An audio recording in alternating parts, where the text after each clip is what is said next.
shaking. Are you okay? Wake up. Stand up. There you go. You were dreaming. What's your name? Well, not even last night's storm could wake you. I heard them say we've reached Morrowind. I'm sure they'll let us go. Quiet. Here comes the guard. This is where you get off. Come with me. You better do what they say. Now, what was it I said to that prisoner? Stand up. There you go. You're dreaming. Yes, that was it. What do you want? What exactly are you doing? How does anyone expect me to write my opus with all of these rude interruptions? Opus? What do you mean? What do I mean, indeed? If I hadn't lost all of the pages, I wouldn't be in this predicament, and we wouldn't be having this conversation. Look, let's just start at the beginning. Very well. I suppose a moment or two of my time couldn't hurt. I am Jiub. Some call me Saint Jiub. Others call me Jiub the Eradicator. Perhaps you've heard of me. Nope, never heard of you. I can't say that I'm surprised by your answer. Until I get my second volume published, no one will ever know of my achievements. You're talking about a book? A book? I'd hardly call a 26-volume epic simply a book. Surely you've heard of the rise and fall of St. Jiub the Eradicator, hero of Morrowind and savior of the Dunmer. Maybe a shorter title is in order? Maybe you should leave the writing to an expert. Stop making foolish suggestions. Okay, well, how is your work going so far? Terrible. Simply terrible. I was in the midst of writing the second volume, and they just threw me into this prison. It's unfair. Who threw you in here? That damned Remora and his minions. They didn't even give me a chance to explain who I was. A Dremora captured you? Well, I assume so. It cast a spell at me from some kind of strange black crystal. Next thing I knew, I arrived here. Your soul was trapped. My what? Wait. That means... You're dead. No. All these wasted months? Or has it been years? I don't even remember how much time has passed. No, my work will never see the light of day. My name will be forgotten. Could I help? Perhaps. Do you have a way out of here? I do, but you can't leave that way. Maybe I can't leave, but my writings can. In order to write the second volume of my opus, I need the notes from my first volume. Otherwise, I need to do all of this from memory. How many pages did you lose? When I was tossed in here, I felt myself falling, and I dropped the pages I had been holding. There were 10 of them in all. Find them for me, please. I beg you. Okay, tell me more about yourself. How did you earn your nicknames? Ah, yes. Say Jiub, Jiub the Eradicator, Jiub the Magnificent. I've earned a lot of those titles thanks to my campaign against the Winged Menace. The Winged Menace? Yes, I'm speaking of the Cliff Racer, of course. Wretched things. They used to crisscross the skies over Morrowind like vermin. Nasty flying creatures with a habit of sneaking upon the unwary. What was your campaign against them? After I was freed from prison, I decided to turn my life around. Give something back to the people of Morrowind. It became quickly apparent that the best way I could help would be by wiping out the Cliff Racers. Were you successful? Indeed I was. I hunted down and killed every last one of them. Took years. The people of Morrowind were so grateful to have the roads safer again, they took to calling me St. Jiub, and then the other names followed. You said you were in prison. That was a dark time in my life. I did a lot of things I ended up regretting. Maybe that's why I worked so hard to redeem myself once I was freed. What did you do? I murdered others for money. And before you think I belong to some romantic or secretive guild, think again. I was simply an addict who needed money for skooma. The stuff wasn't cheap, and murder always seemed to be in demand. How'd you get caught? I finally bit off more than I could chew. I was paid to assassinate some high-ranking official from House Redorin. What I didn't know is someone had hired the Morag Tong to kill him as well. Rival assassin? Exactly. He got to my target first and called the guard to cover his tracks. By the time I got there, the place was on alert. Walked right into a trap and didn't even realize it until I was captured. So what ended up happening to you? They tried me for murder, threw me on a prison ship, and sent me to the jail in Vivek City. Gave me a lot of time to think, that's for sure.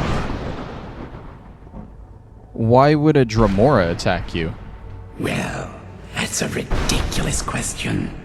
Everyone traveling through here has said that the Oblivion Gates have been opening all over Tamriel. That was a bit before my time. Has it been that long? Oh my.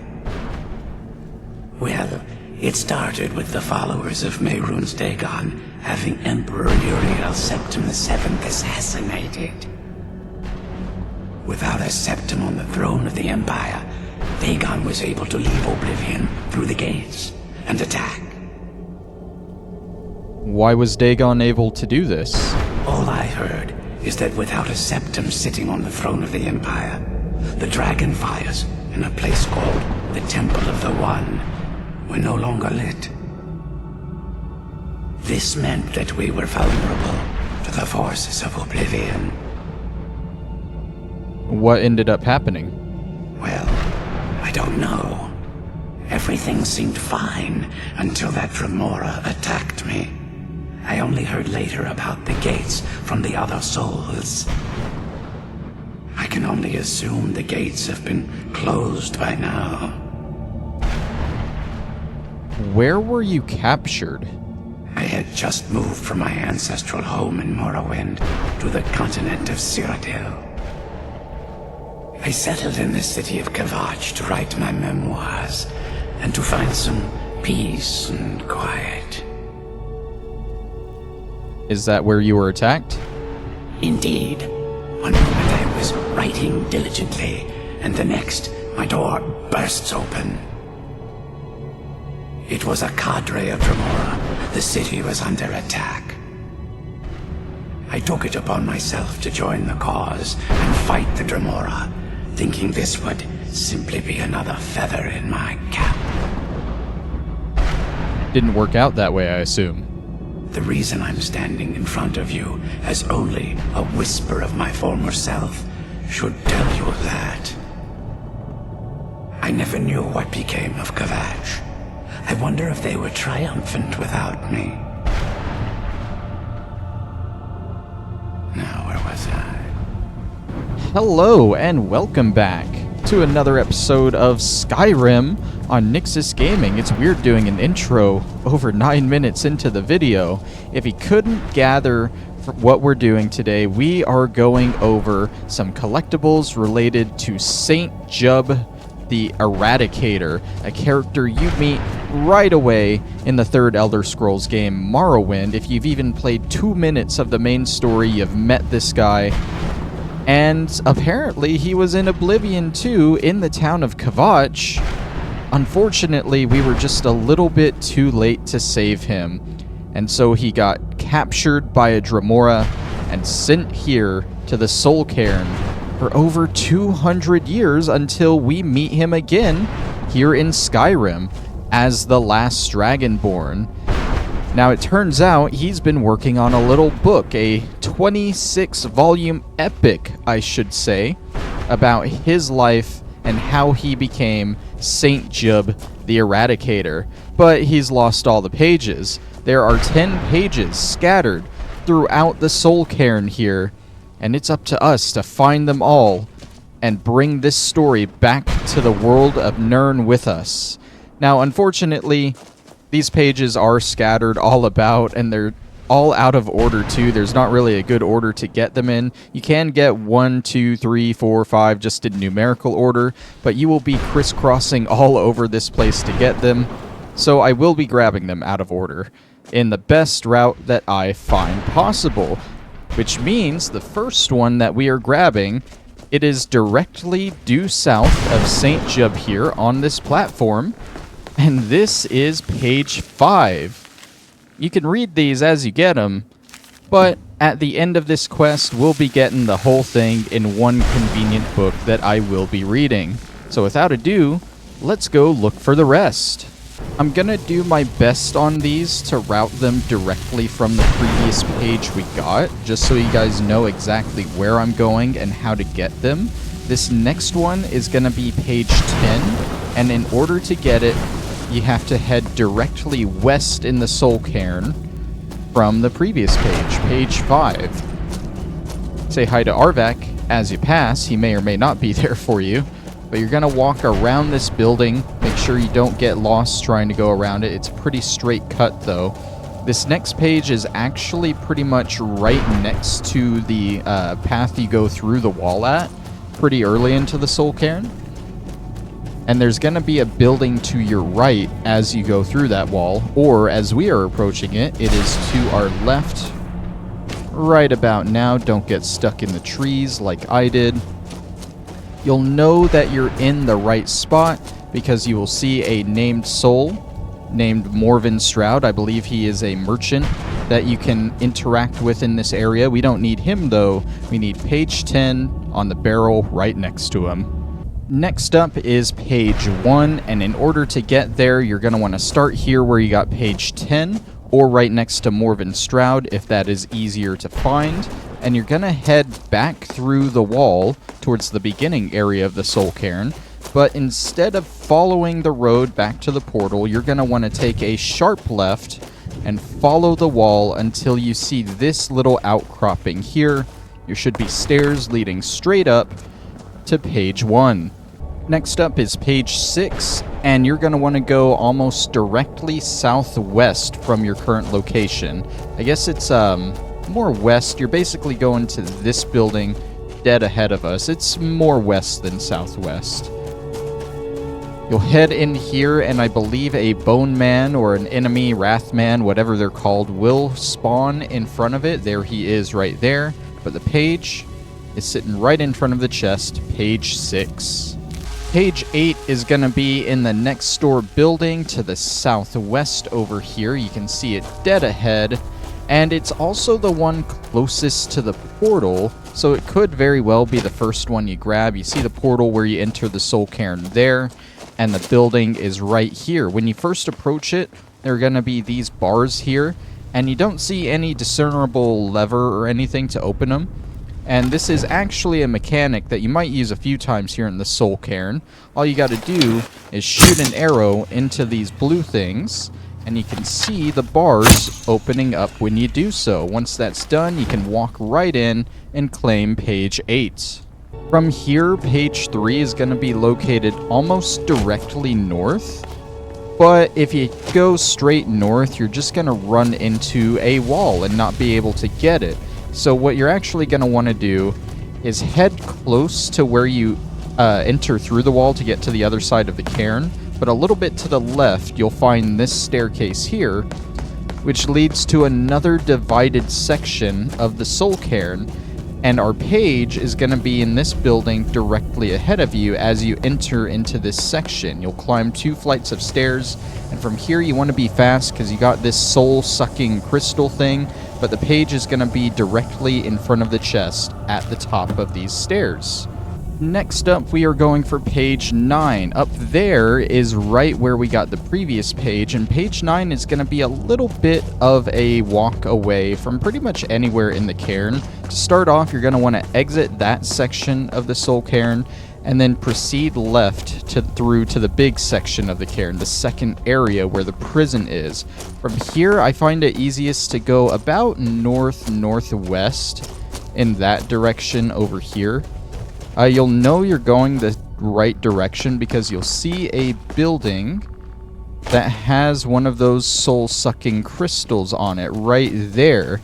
That, though, is not the correct building. We are looking for a different building with one of those soul-sucking crystals in it. But don't worry, the next building should be just beyond that if I don't accidentally crouch. It should be dead ahead. We are looking here, and there should be an entrance around right here to the side. And this building is a little bit of a maze, so bear with me as I try and run through it and find the correct path. I did do a little bit of a run through as I was scouting this out, so hopefully I remember it. And I think I got that dead on. This leads right to the teleporter that leads up to the roof. You can see the crystal right there, and our page is going to be right on the other side of this chest. That is page 9. From there, we are going on to page 2, which is almost directly east of where you got the previous page. This is going to be a little outcropping on the side of the prison where you find Valerica.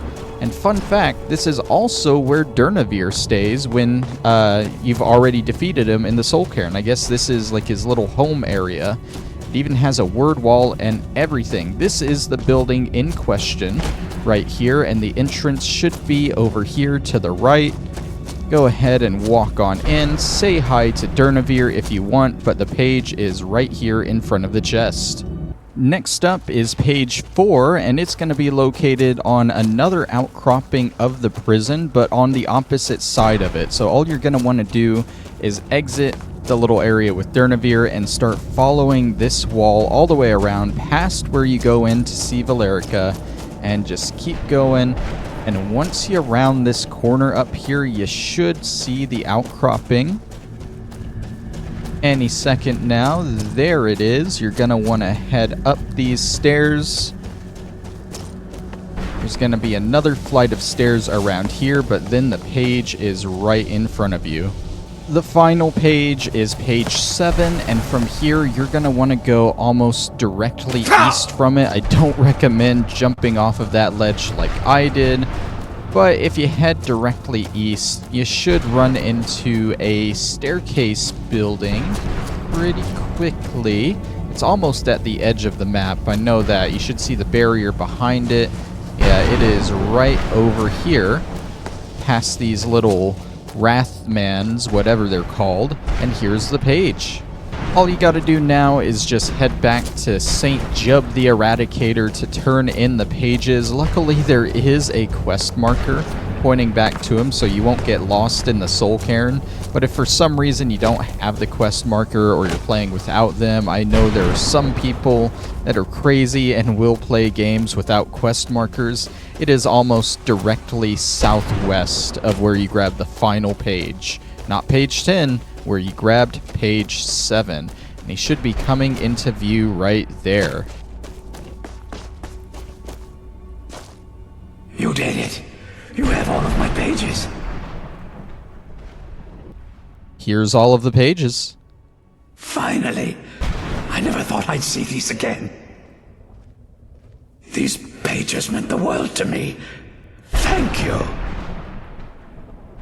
So now what? Now Volume 2 begins. What else? I'll be off then. Oh, wait a moment. Here, I want you to have these before you go. A pristine copy of my first volume. Only one in print, actually.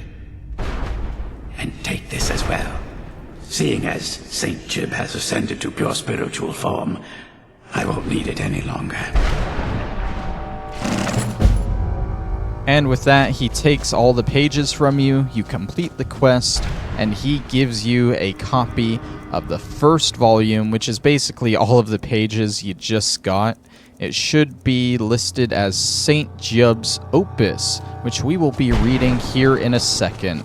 But for now, that concludes all the collectible grabbing bits of the video. So I'm going to go ahead and say my outro here. Stick around as I do a reading of the Legend of St. Jiub. But if you don't, then thank you for watching, and I will see you next time for another guide. I haven't decided what it'll be, but it'll probably be either the Paragons or the Falmer books of the Forgotten Vale. I'll see you then. The Rise and Fall of St. Jiub the Eradicator, Hero of Morrowind and Savior of the Dunmer, by Jiub. I am a hunter. I am a redeemer. I am Jiub.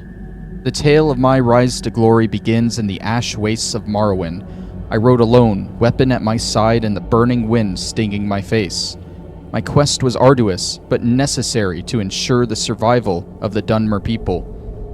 A pestilence was creeping across the Ashlands, a menace with an insatiable hunger that plagued innocent travelers simply trying to get home. It was my self-sworn task to hunt them down one by one and drive them from the skies. Their fury knew no bounds, and their war cry resonated across the land. They were the notorious cliff racers, and they had to be destroyed. On a particularly hot day during sun's height, I was tracking what I called a lingerer, a cliff racer without a nest. He was a particularly feisty one, too, leading me on a merry chase across almost 3 miles of ash dunes. I had managed to take a piece out of one of his wings in an earlier scuffle, so he couldn't maintain much of a climb, but he still had quite a bit of stamina left, and he was trying to make me tire of the chase. Almost 2 solid hours passed, and my silt strider was tiring, but I couldn't give up. I had sworn to eliminate the foul beast to the last, and I wasn't about to let it go. If I was going to stop the thing, I'd have to do it fast.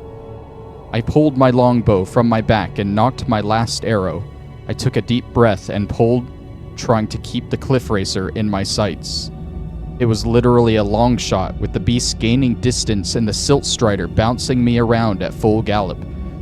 Finally, with a silent prayer, I released the string. The arrow sang through the air like a howling demon as it sliced its way towards its target. Finally, just as it crested the lip of a foyata, the arrow struck it in the midsection. It let out a horrible cry and fell out of sight. My cries of triumph were quickly stifled by the sound of over 100 wings. Rising from the foyata was an entire colony of cliff racers, and they were out for blood. The blasted thing had led me right to their nest and sacrificed itself with the intent of feeding me to its brood. It was a trap. The damned things had become much too clever. Knowing this was likely the end, I jumped down from the silt strider and hit the back of its leg with the flat of my glass blade. There was no need for the innocent thing to die here today because of my stupidity. As the ash cloud cleared from being stirred up by its massive legs, the cliff racer brood approached. I held my sword high and prepared for the worst.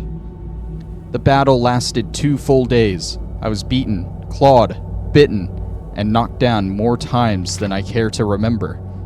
In the end, 76 cliff racers were slaughtered. I was knee-deep in their corpses and my body on the verge of collapse. But I had survived. I smiled to the heavens, and all went black. When I awoke, all I felt was my back on a cold stone floor. Every muscle in my body was on fire, and my vision was blurred. Slowly, I tried to climb to my feet. It took several agonizing minutes, but I finally managed to do it. As my eyes adjusted to the dim light of my new surroundings, I realized that I was standing before Lord Vivek himself. He was simply staring at me, floating above his throne and staring at me with his piercing eyes.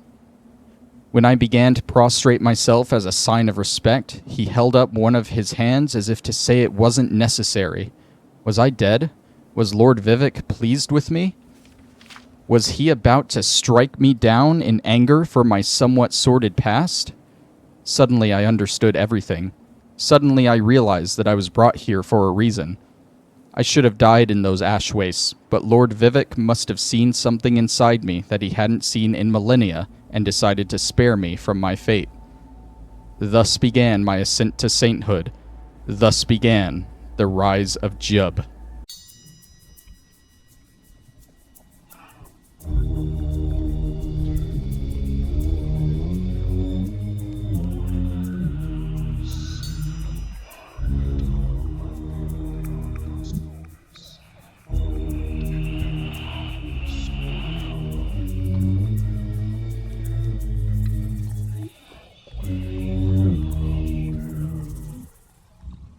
Come to visit this lost soul again.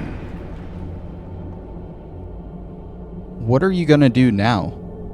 Now that the first volume's complete, there's not much left to do but begin work on the second. There are plenty of other adventures I've had over the years, but you'll just have to read my next work to find out. I don't suppose there's a way to free you. Considering the state I'm in, I'd say that option vanished a long time ago. Besides, this isn't so bad when you think about it. How so? This is the most peace and quiet I've had in a lifetime. There's no one around to disturb me and distract me from my writing. Present company accepted, of course. When you get back to Tamria, let them know I still exist.